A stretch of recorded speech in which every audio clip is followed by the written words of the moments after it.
Hello दोस्तों, स्वागत है आपका मेरे इस यूट्यूब चैनल पर। आज हम एमसीक्यू करने वाले हैं फेलो फीलिंग, जो कि मालगुडी डेज का जो है कलेक्शन, उसकी 6th पोएम है। तो उसका हम एमसीक्यू करने वाले हैं। लेकिन उससे पहले मैं आपको थोड़ी सी समरी बता देना चाहती हूँ कि इसकी क्या समरी रहने वाली है। तो पहले हम इसकी थोड़ी सी शॉर्ट रूप में समरी देखेंगे हिंदी में, ताकि आपको अच्छे से समझ में आ जाएगा।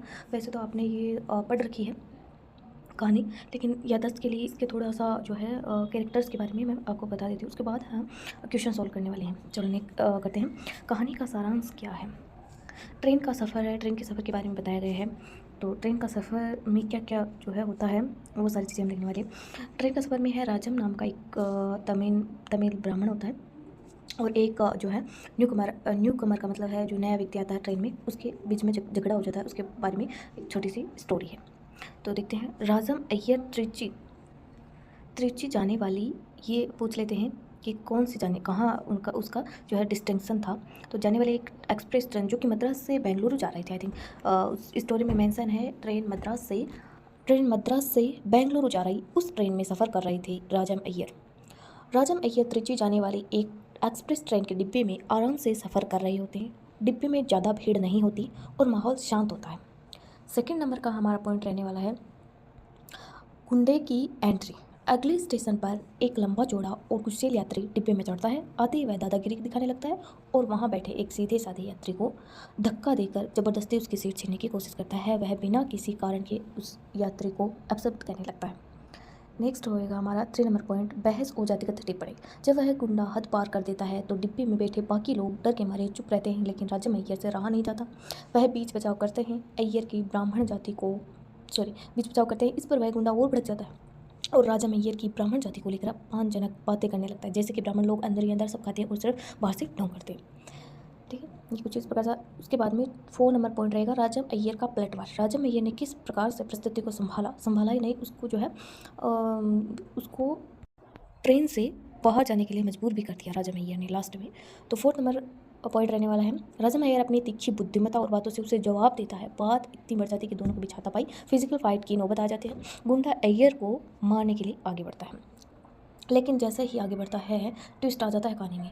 ट्विस्ट और अंत किस प्रकार होता है। राजम अय्यर डरने की बजाय बहुत ही चालाकी और फुर्ती से खुद को बचाते हैं। उस गुंडे को इस तरह से चकमा देता है कि वह हड़बड़ा जाता है।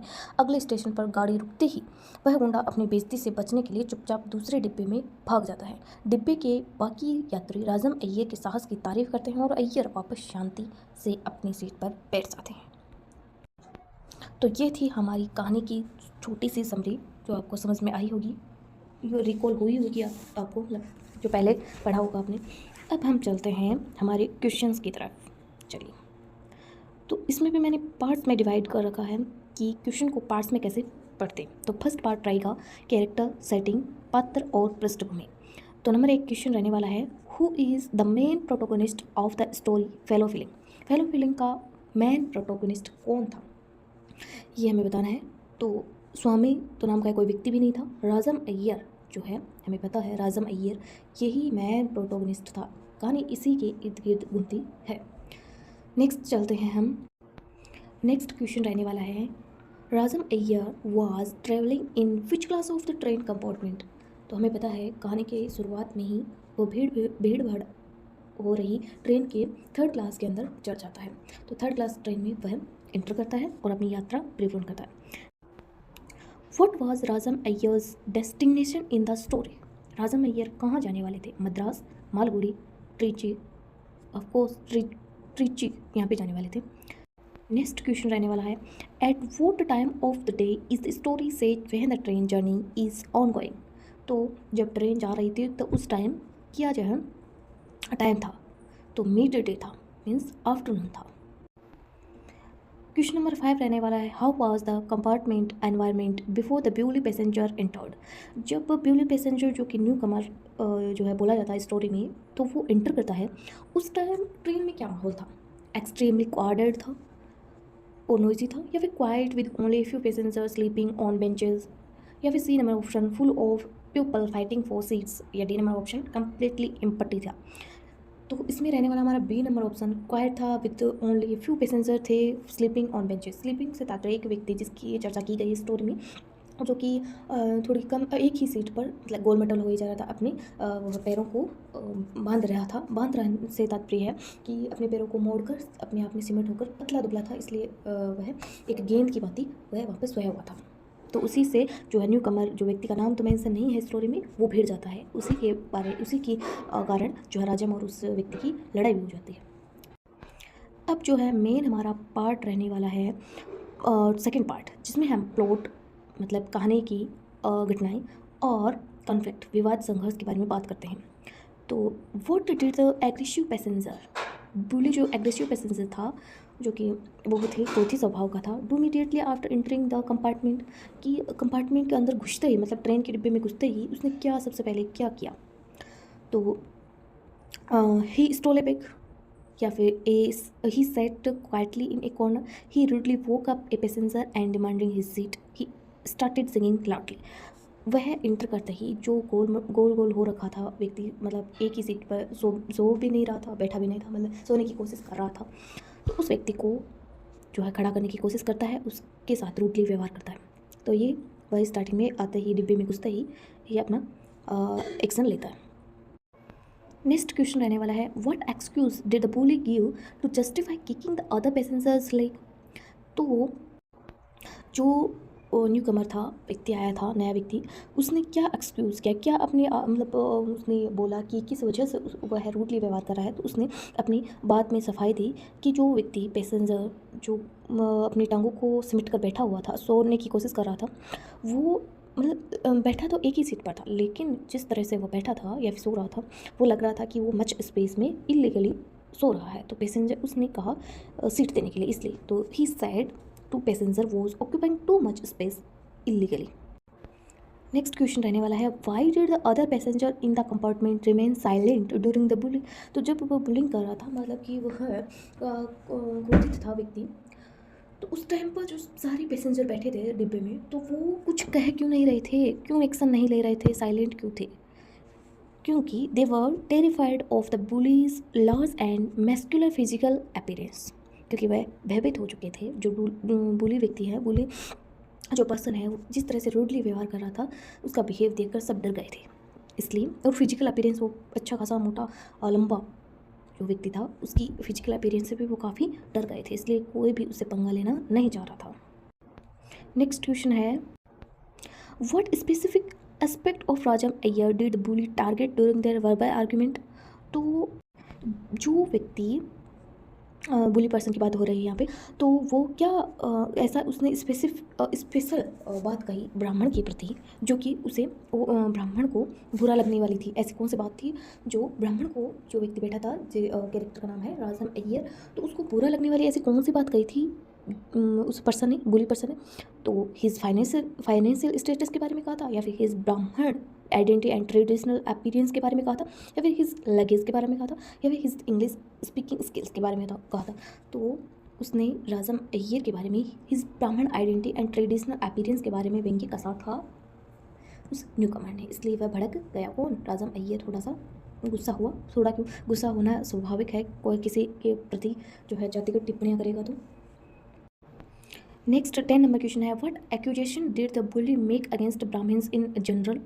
तो उस डिब्बे में ब्राह्मण के अगेंस्ट जो है बुली पर्सन ने क्या क्या एक्यूजेशंस की, कि they are very brave fighter, कि ब्राह्मण वेरी ब्रेव फाइटर होते हैं, they secretly eat meat like fish flesh behind close doors while acting pure outside, कि ब्राह्मण लोग हैं वो सीक्रेटली मीट खाते हैं, लाइक फिश एंड फ्लेसेस खाते हैं, बिहाइंड क्लोज के दरवाजे के भीतर, घर को बंद करके, मतलब घर का बंद करने का मतलब यहाँ है कि बाहर नहीं दिखाकर, वही एक्टिंग प्योर इन आउटसाइड, के बाहर तो प्योर अपने आप को पवित्र बताते हैं, और अंदर जो है घरों के अंदर वो मीट मांस वगैरह जो खाते हैं। तो इस प्रकार से उसने उस पर अगेंस्ट, ब्राह्मण के अगेंस्ट इस प्रकार से अपनी स्टेटमेंट दिए, जो कि ब्राह्मण को पूरे लग रहे थे।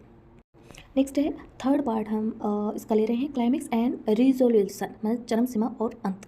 तो इस कहानी का क्लाइमेक्स अभी आ रहा है। क्लाइमेक्स है जो स्टोरी का, वो जो अभी तक हो रहा था उसके उल्टा होने वाला है, क्योंकि जो व्यक्ति इतनी देर से अपने आप को इतना हाइपर बना रहा था, वो असल में इतना डरपोक निकलेगा कि कहानी पढ़ने वाले को भी ऐसी कल्पना नहीं थी। तो क्लाइमेक्स इसी प्रकार से इंटरेस्टिंग हो जाता है। तो 11th नंबर क्वेश्चन जो है, how did Rajam Iyer initially react to the bully insults, कि राजम ने लास्ट में, अब राजम बहुत कुछ सुन चुका था, अब राजम क्या एक्शन ले रहा है। ही स्टार्टेड क्राइंग, वह जो से चिल्लाने लगा। He ignored him completely and went to sleep, कि उसे एकदम से इग्नोर कर दिया। या फिर सी नंबर ऑप्शन है, ही रेस्पॉन्डेड विद काम sharp and fearless argument. Yes, उसने एकदम से पहले शांति से बातें की, शांति से, शार्प, तेजी से, एंड फियरलेस आर्ग्यूमेंट, शांति से बातें की, शांत तरीके से लेकिन तेज़ तरीके से। फियरलेसली का मतलब बिना डरे आर्गूमेंट्स दिए, अपने सारी जो है स्टेटमेंट दिए उसने, किसने, राजम अय्यर ने। फिर देखिए क्या होता है। 12th नंबर क्वेश्चन है, when the arguments turned into a physical threat what challenge did Rajam Iyer action. तो जब आर्गूमेंट दिया गया, फिजिकल थ्रेट दी गई कि मैं तेरा ऐसा थप्पड़ मारूंगा, तुम्हारा जो है चेहरा है वो टेढ़ा हो जाएगा, इस प्रकार से एक दूसरे के बीच जो है एक दूसरे के बीच झड़प हो जाती है, हाथापाई भी होने की कगार पर आ जाती है, लड़ाई इतनी ज़्यादा बढ़ जाती है। तब राजम अय्यर ने क्या एक्सेप्ट किया। जो सामने वाले व्यक्ति कह रहा था कि मैं तुम्हारा ऐसा कर दूंगा, ऐसा कर दूंगा, तो राजम अय्यर ने क्या, a physical fight brawled inside the moving train, physical fight की, brawl inside the moving. Next है बी नंबर ऑप्शन होएगा उसका। फिर है 30 number question, what physical move did Rajam Iyer prepare to use against the bully. तो ऐसा क्या थ्रेट दी उसे कि राजम अय्यर ने कहा जिससे बुली है जो घबरा जाता है, या फिर उसके अगेंस्ट, बुली के अगेंस्ट क्या था। तो he used a martial arts stunt threatening to break the bully jaw and teeth, कि ऐसा उसने कहा, ऐसा स्टोरी में नाम आता है जुजुत्सु, ऐसा कुछ करके आता है कि मैं तुम्हारा जुजुत्सु कर दूंगा। जुजुत्सु एक जिसमें जो है जो चेहरा होता है, जो या टिथ है, वो ईयर के नीचे हो जाता है, ईयर मतलब कान के नीचे ऐसा टेढ़ा हो जाता है चेहरा, जो ईयर कान के नीचे जबड़ा चला जाता है। ऐसा करने के लिए राजम अय्यर ने इस प्रकार से थ्रेट दी, इतनी बड़ी जो है धमकी दे डाली बुली पर्सन को। नेक्स्ट है, जिसे डर गया था सामने वाला। फिर है, what happened when the train stopped at the next station, जब ट्रेन है वो नेक्स्ट स्टेशन रुकी तब क्या घटित हुआ। क्योंकि हमारा जो कैरेक्टर है राजम अय्यर, वह भी डर गया था अंदर ही अंदर। उसने भी ऐसा सोचा कि नेक्स्ट स्टेशन पर वह उतर जाएगा, और उससे पहले ही जो न्यू कमर जो व्यक्ति था, पर्सन, बुली पर्सन था, वो भी ऐसा डर गया था, भयभीत हो गया था। इस कारण से वह पहले ही उस ट्रेन रुकने से पहले ही, जैसे ट्रेन रुकी, झट से उतर गया नीचे। तो क्या हैपन हुआ, the bully passenger, B number option, the bully passenger quietly left the compartment to avoid further public humiliation, कि इससे पहले कि कुछ होता, वो डर गया था पूरी तरीके से कि पब्लिक में उसकी जो है पूरी तरीके से पिटाई होने वाली है, इससे पहले वह नीचे उतर गया, पता नहीं वह कहाँ जाने वाले था। नेक्स्ट है 15 number question, how did the fellow passengers threat Rajam Iyer after the bully left. तो जो पैसेंजर थे ट्रेन में, जो कि बैठे हुए थे, उन दोनों की बातें सुन रहे थे, लड़ाई का जो है देख रहे थे, सीन देख रहे थे, तो वो उस बुली पर्सन के नीचे उतर जाने के बाद में क्या फील करते हैं। They blamed him for the choice, नहीं, ऑप्शन में बी राइट होगा इसमें। They looked at him with great respect, किसके प्रति, राजम अय्यर के प्रति वो ग्रेट रेस्पेक्ट की भावना से देखते हैं, एंड एडमायरेशन फॉर हिज करेज, उसकी साहस की प्रशंसा करते हैं। नेक्स्ट होएगा 4 पार्ट हमारा आ गया है, theme and literary details, theme and साहित्यिक विवरण क्या है। 16 नंबर 5 क्वेश्चन हमारे बचे हैं। What does the title fellow feeling mean in the context of this story, कि टाइटल का मीन क्या है, फेलो फीलिंग टाइटल का मीन क्या है। तो बी नंबर आंसर होगा, empathy, compassion and standing up for human dignity against injustice, कि ह्यूमन डिग्निटी रखो अगेंस्ट इनजस्टिस, अन्याय के प्रति खड़ा होना सीखो, ऐसा स्टोरी का मोरल भी है ये। Next 17 number question, the story highlights R K Narayan's brilliance in capturing. तो ये तो प्रत्येक कहानी की जो है स्टोरी का हो सकता है हाईलाइटेशन, कि इस option number C, every day realism, human psychology and irony in common Indian life. ये सारी स्टोरीज़ जो है मालगुडी डेज की, वो इसी पर जो है निर्भर करती हैं, इसी का जो है पब्लिकेशन करती हैं। नेक्स्ट होएगा 80 number question, what ironical twist is seen in the bullies character at the end. क्या जो है ऐसा कैरेक्टर के अंदर हम देख पाते हैं, ट्विस्ट क्या आता है। हमें लगता है स्टार्टिंग से तो ऐसा लगता है कि बुली पर्सन जो है, बुली कैरेक्टर है, वो इतना ज़्यादा शक्तिशाली भी हो सकता है, क्योंकि वो फिजिकल इतना अच्छा हष्ट पुष्ट दिख रहा था, उसके बारे में प्रशंसा की गई थी उसके शरीर के बारे में, लेकिन और उसके बोलने का ढंग भी कुछ इस प्रकार सा था कि शायद वो कुछ कर सकता है, लेकिन वो तो बातों से ही डर गया था। तो उसका कैरेक्टर कुछ इस प्रकार है, he was actually, option number B, he was actually a very weak and cowardly man inside, अंदर से बहुत ज़्यादा कायर है। डेस्पाइट हिज ह्यूज बॉडी, उसकी विशाल बॉडी को देखते हुए तो वो एक्चुअली वीक, एकदम कमज़ोर और कॉर्डी मैन है, कायर व्यक्तित्व का धनी था। उसके बाद है 19 number question, which of the following best describes Rajam Iyer's character. Rajam Iyer's का कैरेक्टर है वो किस प्रकार से बेस्ट डिस्क्राइब किया गया है स्टोरी में। तो principled, curious and mentally sharp, वो इतना चालाक मानसिक तौर से और सिद्धांतिक था, साहसिक भी था। प्रिंसिपल सैद्धांतिक, क्यूरियस और साहसिक एंड मेंटली शार्प, मानसिक रूप से भी बहुत तेज व्यक्तित्व का धनी था। कौन? हमारा राजम अय्यर। नेक्स्ट क्वेश्चन रहेगा, fellow feeling is a part of which famous short story collection. तो ये Malgudi days short story collection का जो पार्ट है। तो आज हमने कंप्लीट किया है हमारा फेलो फीलिंग वाला चैप्टर, फेलो फीलिंग।